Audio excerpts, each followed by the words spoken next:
9절에서 11절 말씀을 우리 함께 한 목소리로 읽습니다.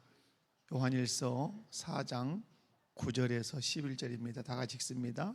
하나님의 사랑이 우리에게 이렇게 나타난 바 되었으니 하나님이 자기 독생자 세상에 보내심은 그로 말미암아 우리를 살리려 하심이라. 여기 있으니 우리가 하나님을 사랑한 것이 아니요 우리를 사랑하사 우리 죄를 속하기 위하여 화목제물로 그 아들을 보내셨습니다. 사랑하는 자들아, 하나님이 이같이 우리를 사랑하셨은즉 우리도 서로 사랑하는 것이 마땅하도다. 아멘. 할렐루야. 오늘 11절 말씀을 보면 그렇게 말씀합니다. 사랑하는 자들아, 하나님이 이같이 우리를 사랑하셨은즉 우리도 서로 사랑하는 것이 어떠하도다? 마땅하도다. 하나님의 사랑을 입은 사람은 사랑하는 것이 마땅하다, 책임이다, 의무다, 이렇게 말씀합니다. 여러분 예수 그리스도의 사랑을 입은 자로서 이웃을 사랑하는 것은 마땅한 일이고 도리고 책임이라는 사실을 기억하시기 바랍니다. 근데 오늘 9절 말씀을 보면 이렇게 소개합니다. 하나님의 사랑이 우리에게 이렇게 나타난 바 되었으니 라고 말씀합니다. 하나님의 사랑이 숨겨져 있는 것이 아니라 어떻게 되었다? 나타났다, 이렇게 말해요. 요한일서를 읽어보면 하나님은 사랑이시다, 하나님만이 사랑이라고 말씀해요. 근데 그 사랑이 하나님 안에 들어있기 때문에 그 사랑이 결코 숨겨질 수 없다, 이 말이죠. 이런 것과 같아요. 씨앗 안에 생명이 있으면 그 씨앗에서 반드시 싹이 나는 것처럼 하나님 안에 사랑이 있기 때문에 그 사랑은 결코 숨겨질 수 없고 어떻게 될 수밖에 없다? 나타날 수밖에 없다, 이렇게 말씀해요. 여러분 요한일서를 쭉 읽어보면 그래서 하나님께 속한 사람과 하나님께 속하지 않고 어둠에 속한 사람 얘기를 계속 양쪽으로 펼쳐가요. 하나님께 속한 사람은 그래서 내가 하나님께 속했다는 것을 어떻게 드러냅니까? 사랑함으로 드러내요. 그러나 어둠에 속했다고 하는 사람은 무엇으로 자기의 소속을 드러냅니까? 형제를 미워함으로 드러낸다고 그렇게 말씀해요. 오늘 하나님 안에 있는 사랑이 나타났어요. 여러분 안에 있는 사랑이 나타나기를 바랍니다. 그러면 어떻게 누구 사랑함으로 나타나야 된다고 말씀할까요? 요한 1서에서는 형제를 사랑함으로 그 사랑이 나타나야 된다고 말씀해요. 여러분이 하나님께 속한 사람이라는 것을 형제를 사랑함으로 여러분이 나타낼 수 있기를 바랍니다. 자, 옆에 분들 손잡고 한번 그렇게 인사해 봅시다. 우리 서로 사랑합시다.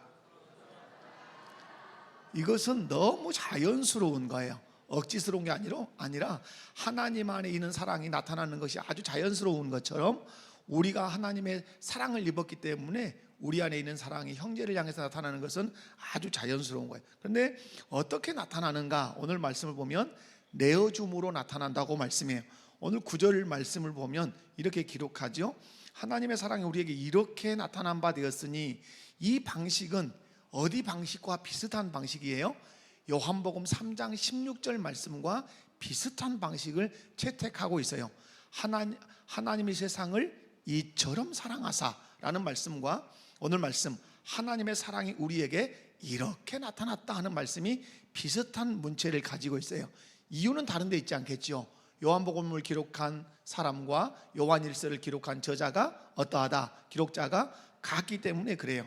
그러면 어떻게 하나님의 사랑이 나타났는가? 오늘 보면 하나님이 자기의 독생자를 세상에 보내심은 그로 말미암아 우리를 살리려 하심이라. 자, 오늘 무슨 말씀이에요? 하나님의 사랑이 나타나는데 어떻게 나타났다? 자기 아들을 내어주심으로 나타났어요. 이것을 로마서에서는 이렇게 말씀해요. 로마서에서는 내 아들을 내어주었다, 이렇게 말씀해요. 이 내어주었다는 말은 좀 이렇게 표현하면 가능해요. 맹수가 있는데 먹잇감으로 내줬다, 이런 말과 비슷해요.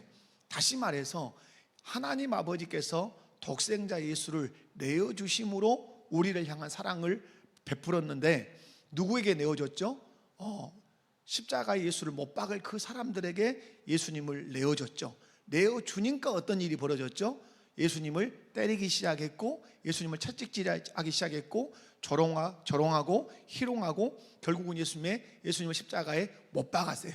하나님 아버지가 내어주지 않았더라면 그 누구도 예수님을 때릴 수 없었고 예수님을 조롱할 수 없었고 예수님을 십자가에 못 박을 수 없었어요. 그런데 하나님이 우리를 사랑하사 독생자 그 예수님을 내어주셨어요. 희롱하도록 조롱하도록 십자가에 못 박도록 그 사건을 통해서 하나님이 우리에게 주신 선물이 있죠. 그게 뭐죠? 죄사함이라고 하는 선물을 우리에게 주셨다고 하는 사실. 그러므로 예수 믿고 하나님의 사랑을 경험하는 사람은 이제 어떤 사람이 되죠? 하나님 아버지처럼 내어주는 사랑을 하게 돼요. 자기 시간을 내어주고 자기 물질을 내어주고 자기의 모든 은사와 에너지를 내어주는 사람이 돼요. 하나님을 만나기 전에는 어떤 사람일까요? 이기적인 사람이에요. 무엇이든지 가져오려고 해요. 남의 시간도 가져오고 남의 물질도 가져오고 다 누가 챙기려고 해요? 자기가 챙기려고 해요. 그러나 하나님의 사랑, 독생자 예수님을 내어주신 이 사랑을 경험한 사람은 그때부터 자기 자신도 이웃을 향해서 형제를 향해서 하나님을 향하여 자기의 것을 내어주려고 하는 특성을 갖게 돼요. 왜? 하나님의 사랑이 이 속성을 가졌기 때문에 그래요. 여러분이 하나님을 통해서 독생자 예수의 내어주신 그 사랑을 경험했다면 여러분도 돌아봐야 돼요. 내가 2023년 한 해 동안 얼마만큼 내어주는 사랑을 하면서 살았던가, 하나님을 향하여 이웃을 향하여 내가 무엇을 얼마만큼 내어주면서 살았던가. 분명한 사실은 여러분이 하나님을 통해서 독생자 예수의 사랑을, 그 내어주심의 사랑을 여러분이 받고 누리고 살았더라면 여러분의 삶의 흔적에서도 분명히 시간과 물질과 여러분의 에너지를 하나님을 향하여 이웃을 향하여 교회를 향하여 내어주며 살았을 줄로 믿습니다. 여러분, 하나님의 사랑은 어떻게 나타났다? 내어주심으로 나타났다. 또한 하나님의 사랑은 큰 특징이 있어요. 오늘 말씀 보면 이렇게 말씀하죠. 9절 말씀에 독생자를 세상에 보내심은 그로 말미암아 우리를 어떻게 하려 하심이라? 살리려 하심이라. 그러므로 하나님의 사역은 명명할 수 있어요. 하나로 하나님의 사역은 생명사역이다. 아멘. 하나님의 사역은 무슨 사역이다? 생명사역. 이걸 다른 말로 하면 살리는 사역이에요. 여러분, 하나님께서 우리를 창조하시기 전에 6일 동안 이제 많은 것들을 만드시죠. 그죠? 이 세상의 식물도 동물도 보이는 것도 보이지 않는 것도 다 만드는데 결국 그 창조하는 중요한 이유가 뭐예요? 하나님의 형상대로 창조받은 우리를 살게 하시려고 동물도 식물도 공기도 물도 다 만드시는 거예요. 하나님 그래서 창조할 때 뭘 창조하는 거죠? 생명을 창조해요. 그런데 우리가 죄지어서 사망에 이르러 결국 지옥에 가게 됐어요. 그래서 하나님 아버지는 오늘 독생자를 보내셨는데 독생자를 보내신 그 근본적인 이유도 오늘 말씀하죠. 뭐 하려 하심이라? 살리려 하심이라. 그래서 예수님을 통해서 우리가 살아난 줄로 믿습니다. 생명을 얻게 된 줄로 믿습니다. 그러므로 하나님 아버지께서 독생자를 보내서 살림을 받은 사람은, 새 생명을 입은 사람은 또한 그때부터 그 사람이 어떤 삶을 살죠? 죽이는 삶, 해치는 삶을 사는 것이 아니라 어떤 삶을 산다? 살리는 삶을 살아요. 그러므로 2023년을 회고해 보아야 돼요. 나는 공동체에서, 학교에서, 직장에서, 교회에서, 가정에서 나는 살리는 생명 사역을 했는가? 아니면 죽이는 사망의 사역을 했는가를 잘 점검해 봐야 돼요. 말하는 것으로 살렸는가? 말하는 것으로 죽였는가? 행동하는 것으로 살렸는가? 행동하는 것으로 죽였는가? 내가 물질을 씀으로 살리는 데 썼는가? 죽이는 데 썼는가? 여러분이 예수 그리스도의 그 사랑을 받았다면 여러분의 삶은, 삶의 흔적은 어떤 사역이었어야 돼요? 살렸어야 돼요. 살렸어요. 말로 기로 팍 죽이는 것이 아니라, 그죠? 누군가를 죽이는 데 막 물질을 쓰는 것이 아니라 여러분이 살려야 돼요. 왜? 내가 예수님을 통해서 살림을 받은 사람이기 때문에 그래요. 오늘 하나님께서 우리를 사랑하셨는데 어떻게 사랑하셨다? 살려. 그러면 살리기 위해서 하신 일이 뭐예요? 예수님이 자기를 희생하시고, 하나님 아버지도 독생자 예수님을 희생시키심으로 우리를 살렸어요. 여러분이 기억할 것은 희생하지 않고 살아나는 일은 결코 존재하지 않아요. 그러지 않습니까? 공동체가 살아나려면 내가 죽어야 돼요. 내가 희생해야 돼요. 여러분의 가정이 살아나려면 여러분이 가정에서 희생해야 돼요. 여러분이 죽어야 돼요. 하나님 아버지께서 우리를 살리기 위해서 독생자 예수를 십자가에 죽도록 희생시켰어요. 그 결과 우리가 살아난 줄로 믿습니다. 여러분의 삶이 이제 앞으로 이 사랑을 기억하고 살리는 사람으로 또 살아가시길 바라요. 이제 마지막 하나 더 살필 수 있는 것은 그것이죠. 오늘 이제 9절 이하에 쭉 보면 10절 말씀에 이렇게 되어 있죠. 사랑은 여기 있으니 우리가 하나님을 사랑한 것이 아니요 하나님이 우리를 사랑하사. 자, 여기서 볼 수 있는 게 뭐죠? 누가 먼저 사랑했냐 하는 것이죠. 누가 먼저 사랑했죠? 하나님이 우리를 먼저 사랑했어요. 이기적인 사랑은 기다리는 거예요. 그가 사랑해 오기를. 그러나 하나님의 사랑은 먼저 하는 사랑이에요. 여러분이 가정에서 아내가 나를 사랑하겠지, 남편이 나를 사랑하겠지, 자식이 나를 사랑하겠지 기다리고 있는 것은 그것은 참 사랑이 아니에요. 하나님의 사랑은 어떤 사랑이에요? 먼저 하는 사랑. 내가 먼저 희생하고 내가 먼저 다가가고 내가 먼저 헌신하고, 이것이 누구에게 있는 사랑이에요? 하나님 아버지에게 있는 사랑이라는 사실을 기억해야 돼요. 여러분, 우리 목포교회에 속하는 모든 성도들은 하나님 아버지의 사랑하는 이 행위를 따라서 어떻게 사랑하자?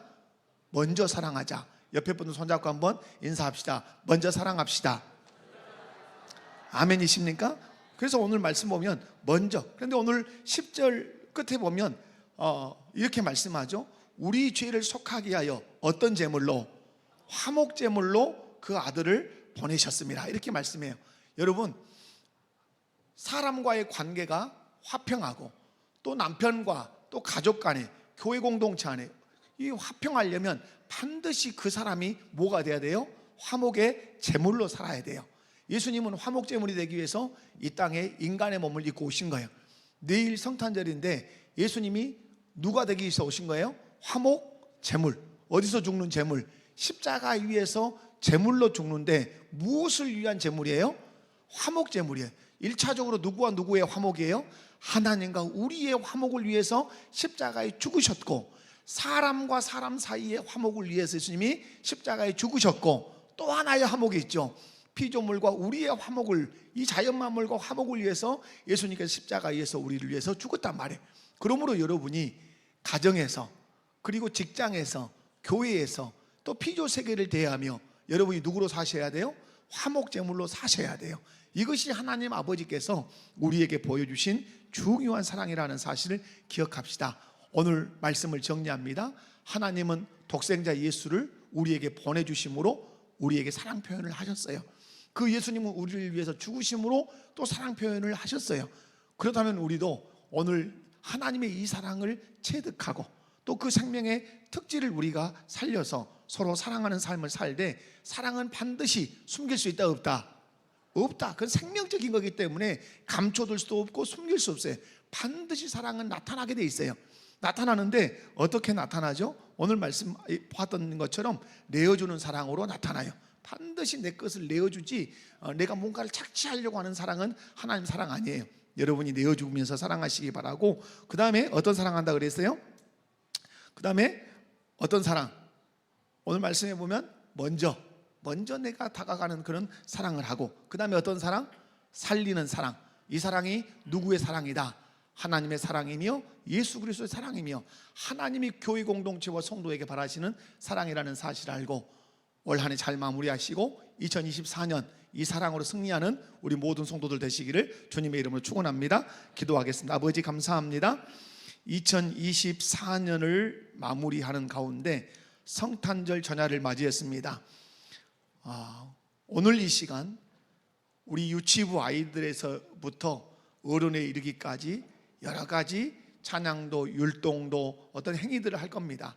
이것이 사람에게 보이는 것이 아니라 우리를 위해서 왕이셨는데 종으로 섬기기 위해서 오신 그 예수님을 향하여 경배하는 모습이 될 수 있도록 인도하여 주시기를 원합니다. 우리끼리 웃고 떠드는 자리가 아니라 우리의 구주가 되시는 그 예수님을 높이고 그 구주가 되신 예수님을 보내신 하나님 아버지를 높이는 귀한 시간 되게 하시고, 또한 성도들끼리는 서로 하나임을 우리가 확인하는 귀한 자리 될 수 있도록 인도하여 주옵소서. 감사합니다. 예수님의 이름으로 기도하옵나이다. 아멘.